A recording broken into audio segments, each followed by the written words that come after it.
qu'il y a un temps pour tout. En matière de justice, par exemple, puisque c'est le sujet que nous réunissons, il y a eu le temps de la justice sous l'arbre attalab qui correspondait aux réalités de nos sociétés traditionnelles. Monsieur le représentant du maire vient de parler de cela. Il y a aujourd'hui le temps des tribunaux et cours qui sont en harmonie avec le modèle de société que nous avons hérité de notre ouverture vers l'extérieur. Le temps des comptes alternatifs, des règlements de litiges est arrivé et c'est inéluctable. Et ce premier colloque international sur la médiation à Abidjan est la preuve que Thémis, la déesse de la justice, est favorable maintenant à cette évolution et crée les conditions pour qu'émerge que notre face de la justice, celle-là plus futée, plus paisible et moins belliqueuse. Nous l'avons à un moment où tout était très difficile. Nous avons rêvé à haute voix des locaux spacieux, le matériel de travail performant, des sessions de formation, de colloques, de lois sur la médiature. C'était alors des rêves inaccessibles pour nous. Mais les rêves se réalisent toujours s'ils deviennent des projets constructifs et s'ils sont nourris par une farouche volonté de réussir.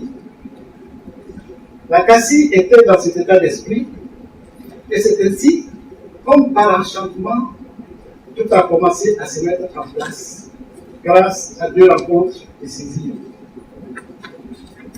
La première avec l'Union européenne au travers du PACIG, qui nous a encouragés à développer la médiation en nous aidant à former un embryon de médiateurs et à confectionner des outils de promotion de la médiation. La deuxième rencontre avec ICF, avec qui nous avons signé un partenariat dont l'objet est de faire de la CACI un acteur actif dans la lutte pour l'amélioration du climat des affaires. Ce colloque est le résultat flamboyant de notre coopération avec ICF, à qui nous disons infiniment merci pour tout ce qu'ils ont fait pour nous permettre de réaliser notre rêve. Mais le plus inattendu et le plus merveilleux, véritable cerise sur le gâteau, a été la loi sur la médiation. Et c'est ce qui nous fait dire que le temps de la médiation comme mode privilégié du règlement des litiges est arrivé. En effet, par cette loi, la volonté au plus haut niveau d'asseoir ce mode de règlement des litiges est désormais avérée. Ce n'est un secret pour personne. Les tribunaux et cours croulent sous l'explosion du contentieux judiciaire et la vie des affaires est incompatible avec les procédures judiciaires internationales. À ce jour, l'une des voies de sortie est d'encourager les opérateurs économiques à se tourner vers des voies alternatives et notamment la médiation. C'est une mutation inéluctable pour améliorer le climat des affaires. Le présent colloque est une tribune pour la promotion de la médiation en Côte d'Ivoire et les systèmes qui vont être traités par des spécialistes sont autant de forums de discussion, d'information, de sensibilisation. Mieux, les différents panels sont animés par de grands spécialistes de la médiation à travers le monde. Et je les cite, M. Jean-Louis Lascou et Mme Aïcha Sangari, qui est une Ivoirienne. Ce sont les représentants de l'école professionnelle de la médiation et de la négociation à Bordeaux. M. Joseph Tirado, avocat au barreau de l'Ordre, représentant de l'International Bar Association. M. Sami Wabi, avocat représentant de la Chambre de commerce internationale de Paris. M. François Koumouin, on ne présente plus, président du tribunal de commerce d'Abidjan, ancien secrétaire général de la Cour d'arbitrage de Côte d'Ivoire.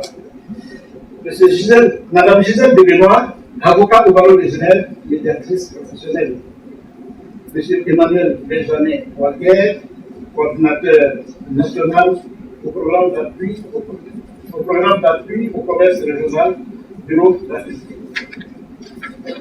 M. Antonio Fernandez, expert consultant, médiateur professionnel. M. Jean-Yves Gontier, avocat, expert international spécialisé en droit des contrats internationaux, médiateur. Bienvenue en Côte d'Ivoire et que votre séjour soit le plus productif. Enfin, nous sommes élus et honorés de recevoir à cette cérémonie M. le Premier ministre, accompagné de ses ministres du Commerce et de la Justice. Le ministre du Budget s'est fait représenter par son directeur du cabinet. Nous sommes honorés aussi par la présence de M. le Président de la Cour suprême. C'est encore la preuve de l'intérêt que les modes alternatifs de règlement de pays suscitent de l'espoir et qu'ils représentent l'avenir de la résolution des conflits en Côte d'Ivoire.